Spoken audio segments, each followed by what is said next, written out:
Welcome back to the Coach Business School podcast. We're going to tackle that big topic, neurodiverse coaching, ADHD coaching, all types of different neurodiverse coaching. It's the big exploding area of coaching right now because I think so many adults are starting to discover their own neurodiversity as their children are being diagnosed. And our expert with us today is none other than Louise Ramage. Yes, you heard that correctly. She's my wonderful sister-in-law. Is also a big part of our Coach Business School. Louise really oversees a lot of our academic program, especially around training our coaches to perform at a world-class level in terms of their practical delivery as part of our course. So we are going to dive deeper into that as well, some tips and tricks around creating world-class coaching sessions, as well as digging a lot deeper into that big topic that is neurodiversity in coaching and why being neurodiverse yourself can make you an even better coach. Before we begin, just a reminder, this episode, as always, is brought to you by my Coach Business School, where I do the bulk of the training and the delivery. That's really important to us. We only train a small set of coaches every year because we want to give you world-class experience. That's why we train more successful coaches than anyone else.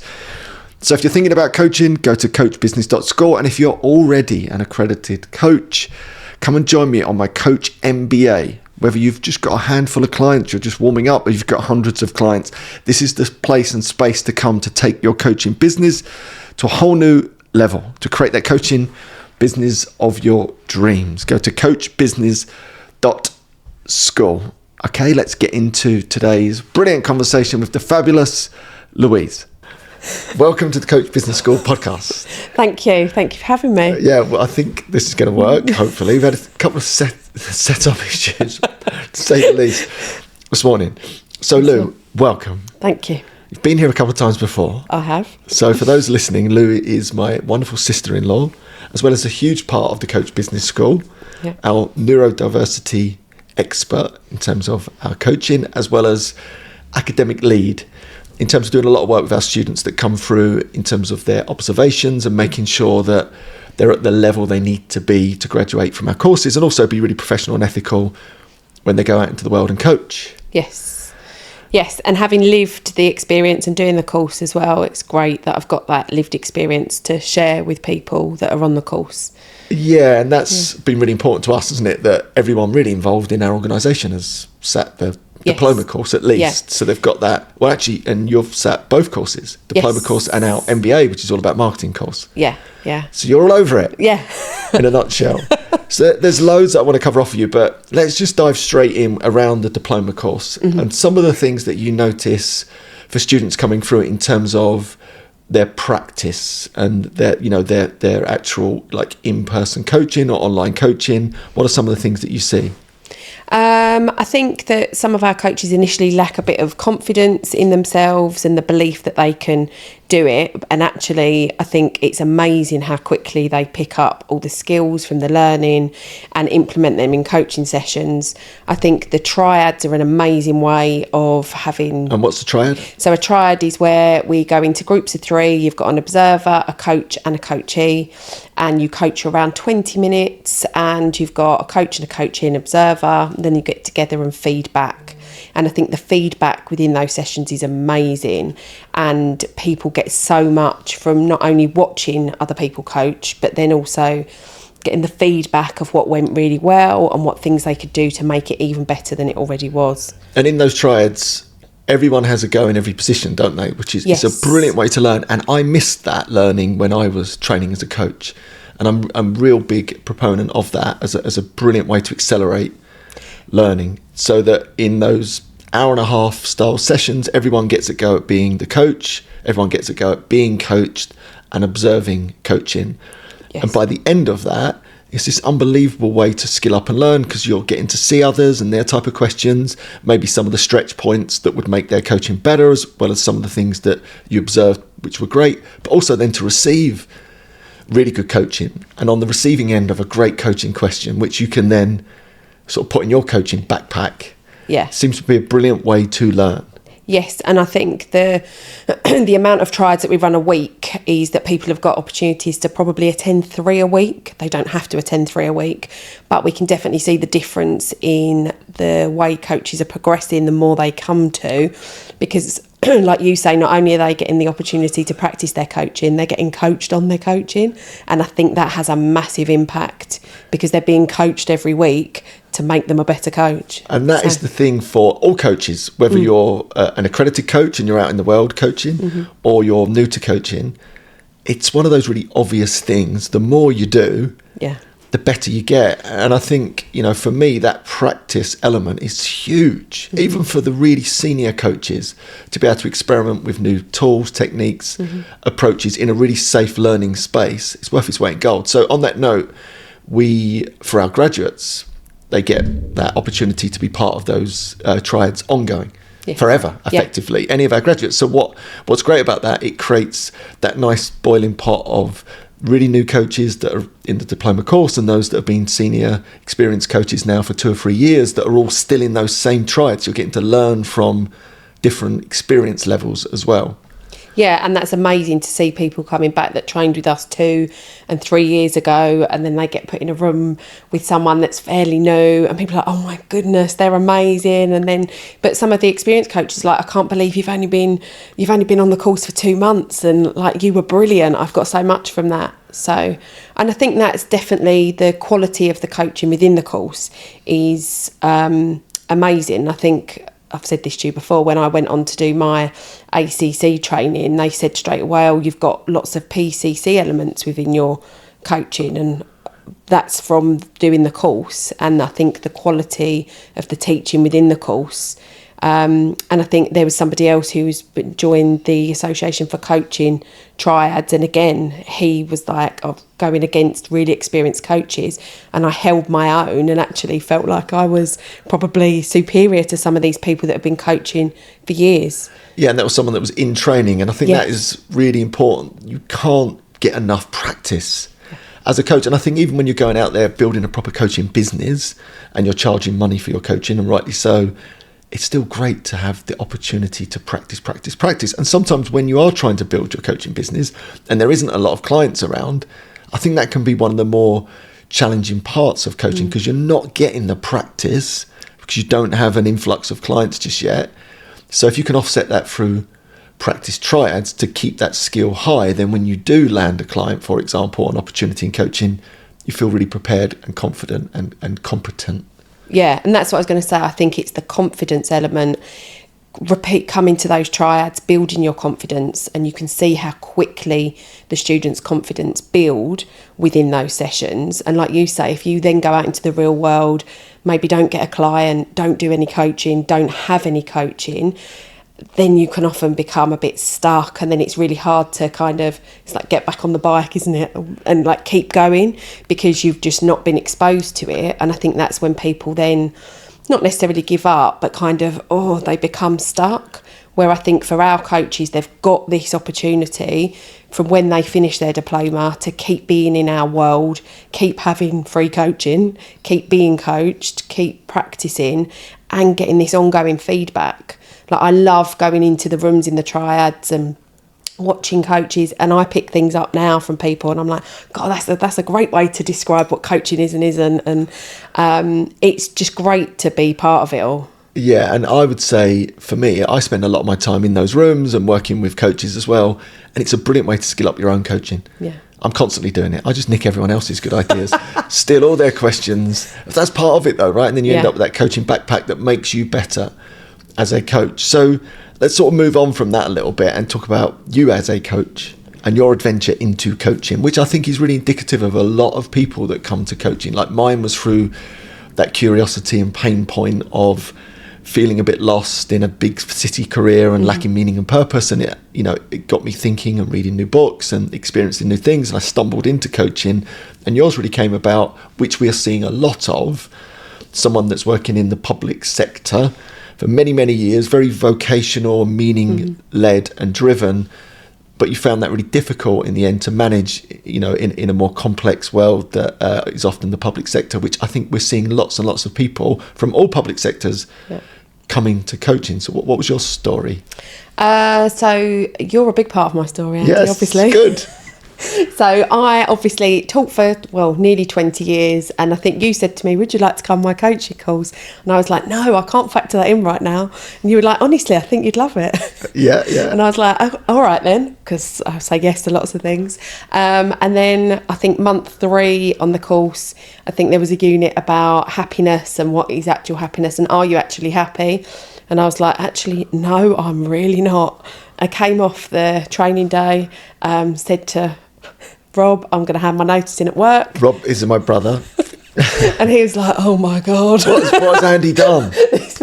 What's my big ginger brother gone and done? What's Andy done now? So I handed my notice in, which was the right thing to do. But I think I needed that.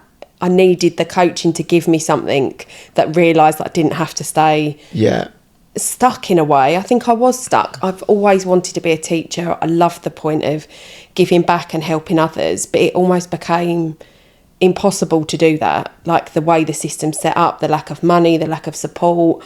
And then coaching gave me like an avenue, I think, to still give back, still help, but on my terms and actually feel like I was making a difference, where I feel like that I'd lost that feeling that I was really making a difference. Yeah, and it's hard, and we see so much of that. We see so many teachers, NHS workers, frontline workers that are vocation-led in many ways, because I think all of those careers are in many ways that have been finding it more and more difficult to feel like they're actually fulfilling that vocation and really contributing and giving back. Whereas coaching, there's a lot more immediate reward, isn't there, in the sense that you get to work with someone very often one-to-one or small groups, and you start to get that feedback back. Yeah. And how was that for you when that started to happen? It's like amazing. I think it's such a lovely feeling. And I think it's probably the feeling like I had when I first started teaching, and you make a difference to someone. But when you've got 30 children in a class, it's quite hard to make a difference. But then when you work with people on a one-to-one basis or even in small groups, and you see the difference that it makes, like in a relatively short amount of time to someone's life, I think it's incredible. And it's so rewarding. And I think you can use all of those skills from all these public sector roles, because you've got so much, you've got such a massive skill set to offer, and coaching almost is like the perfect fit, I feel like. Yeah, it just gives a framework to that experience. I think that's another thing to note, like when our graduates come through and they're a bit like, I'm a new coach. I'm like, well, technically you've just learnt a skill to wrap around your life experience or your career experience that just allows you to help other people accelerate results. So look at it very much like you've got years of experience already. You've just created a wraparound to what you already do, and now you can position it in a different place and sphere effectively, i.e. that is coaching. Yeah, definitely. So with that, you go on this coaching adventure, you're courageous enough to resign. Yeah. I went, gulp. Oh no, that wasn't quite supposed to happen, but it did. Yeah. You set forth on this adventure. You then end up coaching and building this lovely coaching practice, as well as helping us. Yes. Now helping our students and as our lead in terms of the educational element of what we do, and making sure that our coaches are to the standard and the level we need them to be, which is really important. But tell us about where your coaching is now starting to drift towards in terms of your niche, because it's such a big topic in coaching that I'm so all over, of all our students, whether they're diploma students, MBA students, I'm constantly trying to get our students into something that feels more niche, because I think it's the best way to grow a really vibrant coaching practice is to have a focus. If you try and please everyone, you please no one. Yeah. And this just happens organically a lot of the time, and you've been following your sort of organic story, as it were, and it's led you to this place in coaching. So let's talk about that. Yeah, definitely. And it's definitely been organic. So when I first left teaching, I ran some workshops for homeschool children, wellbeing workshops, because I was like, I need to tap into something in the day while mine are at school, use my coaching knowledge and my teaching to do that. And then it was quite apparent that a lot of the children that were being homeschooled were neurodiverse, suspected neurodiverse. I've got 3 neurodiverse children of my own. So it was kind of like, what is going on? So then I kind of started to look into that a bit more, did my ADHD diploma. And then I've kind of that's what I talk about mainly, neurodiversity. I've run some parent workshops to support parents and almost supporting themselves as well as being able to support their children. And yeah, it's kind of growing and growing in terms of neurodiversity in the workplace, how I can support people, support companies to support their staff. Yeah, lots of different things. Yeah, and what's really interesting about this as a niche, it's one of those that's feels like it's growing exponentially, that people are discovering that as adults that maybe they're neurodiverse, and a lot of this is coming through the children now. The children are being diagnosed and the parents are sort of reading through the diagnostic sheet, as it were, and doing those mental tick, that's me, tick, it's definitely me, tick, tick, tick, tick. So I think we've got lots of people that are undiagnosed but self-diagnosed, and now more and more adults are being diagnosed with neurodiversity. And I think as a coaching niche, it's a wonderful space to be, right? Because then you've got lots of people with this newfound awareness about themselves, and then probably, you know, an understanding about some of their behaviours or the way their brains work going back into the past, but now quite an excitement about how can I manage this better now and going forward. And again, that's where I think coaching just works brilliantly. Yeah, definitely. And I think, like, I had a dyslexia diagnosis at uni when I was 24, I think. And then I've kind of put a lot of my struggles down to being dyslexic. And then when my daughter was diagnosed with ADHD, which would be nearly 8 years ago, I did the whole tick, tick, tick of, oh, maybe I'm not just dyslexic. Maybe there's something else going on. I think I got the forms in 2020, and in true ADHD style, I never filled them in or sent them back. right. So something else come along. More interesting. Yeah, exactly. So I've recently got my ADHD diagnosis, which I think explains so much, but also it's lived experience, and I can kind of look back at things in my life. Like I say, I've got 3 neurodivergent children, so it really kind of is like lived experience of how to work slightly differently, and how your brain works differently. And I think the key is awareness. And if you're aware that your brain maybe doesn't quite work like a neurotypical person, that you need to do things slightly differently, and then you can get the support to do things slightly differently. Yeah, I really like that frame of, it's sort of putting a harness around a superpower in some ways, because lots of people would argue actually some of these neurodiverse traits are like a superpower when there is a frame around them, I think, that can funnel that energy or that style of thinking in the right direction, as opposed to it firing off in lots of different directions. For example, although there's obviously all different strands of this, but typically I think that lovely energy of this, like harnessed in the right way, can be incredibly powerful for you going forward. Yes, definitely. I think there's so much to learn about it, but also I think that there's the unpicking for a lot of people, that there's linked with kind of shame, criticism, like the whole thing. But the average ADHD child has received 20,000 more negative comments by the time they're 12 than a neurotypical person. And I think there's a lot of that to unpick for adults, that you've lived with a lot of criticism about maybe being lazy, maybe being late, maybe always forgetting things, and just thinking, oh, that was just me. And actually, once you realise there's a reason, that there's a bit of unpicking to do there, and coaching is great to do that, and pulling out the people pleasing and the kind of imposter syndrome, all of those things that kind of sit within that umbrella. Yeah, and this is my favourite bit of coaching, it's that beliefs. And I can imagine anyone with neurodiversity has probably built a set of beliefs based on untruths in many ways. Maybe it is the fact they're always getting told off at school, literally going all the way back there. But because they had that beautiful busy brain, sitting down in a classroom for 8 hours a day was never going to work. But then that becomes the stories that you tell as an adult about who you are. And actually many of those stories are probably not true. And therefore great coaching helps you unpick all those stories and think, right, what about today? Who am I today? And who do I want to be going forward with this awareness? I think that's just really exciting. I think it's a brilliant area of coaching. And I think coaching at its best is helping people overcome those type of obstacles, but really get them functioning at an optimal level going forward. And I think as a specialism, neurodiversity coaching, ADHD coaching, I think it's going to explode. I mean, it's already a growing area of coaching, but I can see it only getting bigger and bigger as more people become aware. Yeah, definitely. And we're excited to be bringing in the ADHD specialism as part of the Coach Business actually, School. let's talk about that, yeah. So that is going to be our new specialism running hopefully in the spring. So it just give coaches, again, another kind of thing in their toolkit of that you're going to get people that come to you that probably might not even realise they're neurodiverse, they've got ADHD, but you'll have those kind of those tools to be like, oh, actually, I think this might work for that person, because what might work for an average person, it might be a different tool that person needs, and kind of having, again, another layer of things that you can use to support people.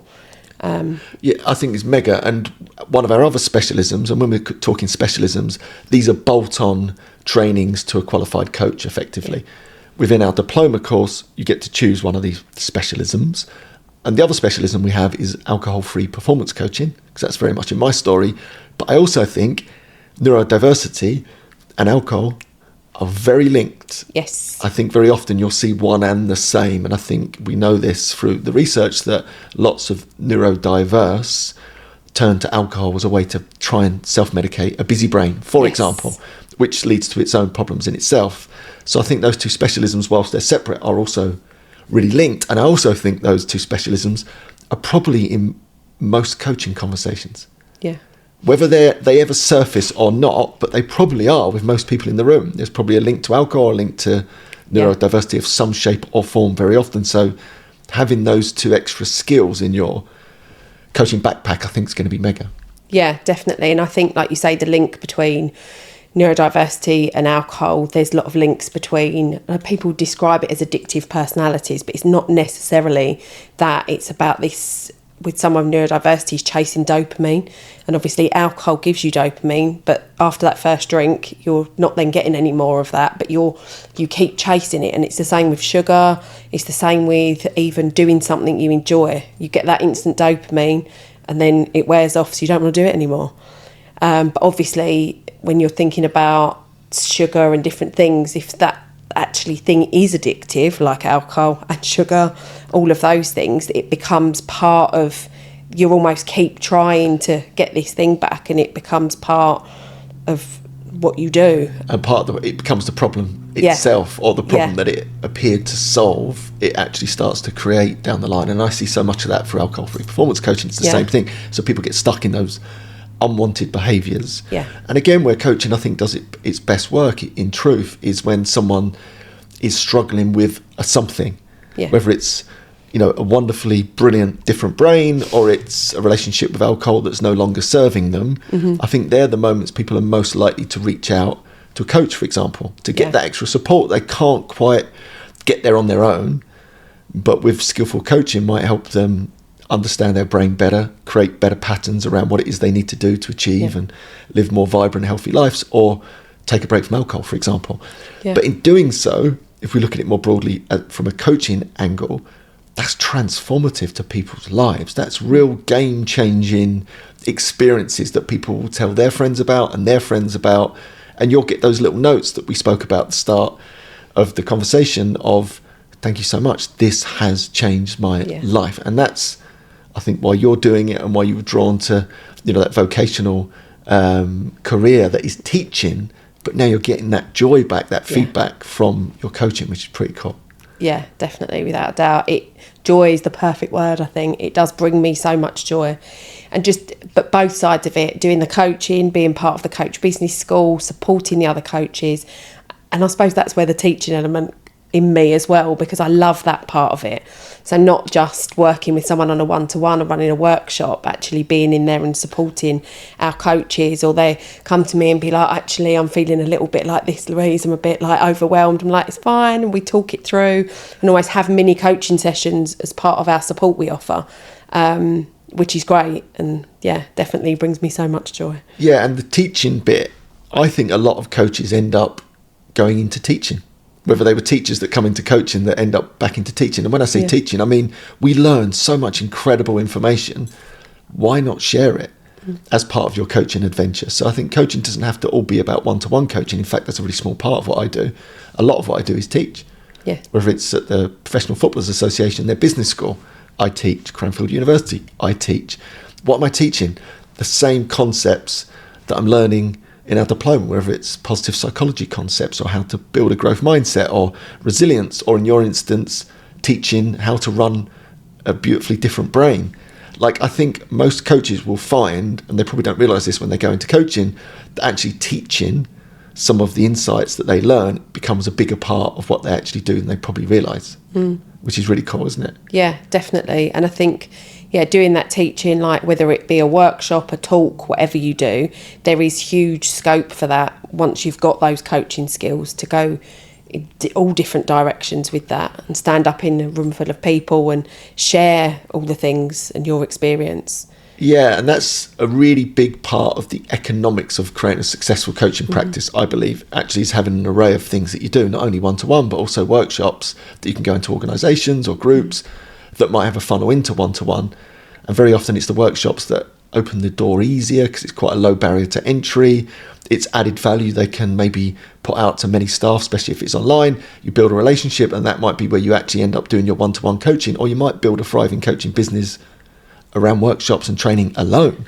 Yeah. I think that's another important thing to highlight about coaching. Whilst you learn those foundational skills of coaching, what you end up doing might be very different, but still associated to those foundational skills. For example, it might be running training, but you're leaning into those coaching skills, and maybe you're developing new skills of teaching, or in your instance, you've got the skill of teaching, you've just now added the skill of coaching, and it's still lighting us up though. It comes back to that same thing. It's adding value to people's lives.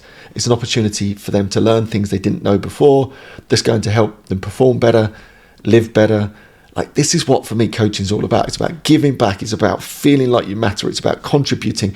And the brilliant thing about all this is most people haven't got a clue. And I mean that really, really nicely, in that they've been too busy running their own busy lives to be reading all the books on positive psychology, to learning all the concepts and tools and techniques that we learn in coaching. So when you share this, it has that real sense of, wow. Yeah. You sort of get in your bubble of coaching and think, oh, everyone knows this. And then you go and share it with a group and they're like, I've never heard of any of these concepts. This is going to change my life going forward in terms of running my brain, or transforming a relationship with alcohol, or dealing with resilience, or some of the tools from positive psychology. That for me is the brilliant energy of it. Everything that's connected to coaching essentially is an opportunity to give back and contribute and feel like you matter. And I think that's why we all come to coaching effectively. Yeah. I think a massive part of coaching is the accountability as well. You can read a book and tell yourself you're going to do something, especially if you're neurodiverse, or do it for a week and it drops off. But actually, if you've got a coach, or you've had these experiences and you've got accountability, and you've got to check in with someone and be like, oh, actually, no, I did do it. Or someone's just checking in with you. How did that go? How did that action? I think that makes a massive, massive difference for people in actually making that progress and committing to things and building those habits and habit stacking, so it becomes part of your everyday life rather than a bit of a whim. I'm going to do this for a week and then it drops off, and then you try something else, and so you never really implement it, so it becomes part of who you are. Yeah, and I think that is the difference about not only training as a coach but then coaching others. Essentially, brilliant coaching is training your clients to run their own brains, and they get better and better. And I think that's why it's transformative, because they understand how their brain works better. So they realise, maybe I need to bake in accountability or structure to achieve this goal, start to unpick their own limiting beliefs, start to then unpick their limiting beliefs at source before they come to coaching, which again just changes the world that people live in. It allows them to achieve goals, become more resilient, and therefore it's transformative. They would never have got to that on their own. And I think that's ultimately, for me, the power of coaching. Yeah, completely. I think I've learnt so much about myself from doing the coaching course and becoming a coach. Like, I know so much more about myself than I did 3 years ago, and again, like we said, I think awareness is key. The more you know about yourself, the more you can put things in place to help yourself and become the person that you want to be. Yeah, I love it. And Lou, if people listening want to get in touch with you, where is the best place to find or connect with you? So on LinkedIn, I'm just Louise Ramage, and on Instagram, I'm at A Time For Us Coaching. Brilliant. Lou, we did it. Thank you. Good work. hopefully you enjoyed that conversation with Louise. Don't forget, if you want to come and train with myself and Louise, who's a big part of all of our training, go to coachbusiness.school, and please follow along if you're listening to this on a podcast, or subscribe if you're watching this on YouTube, and I shall see you very soon. Until next time, keep coaching. Your coach, Andy.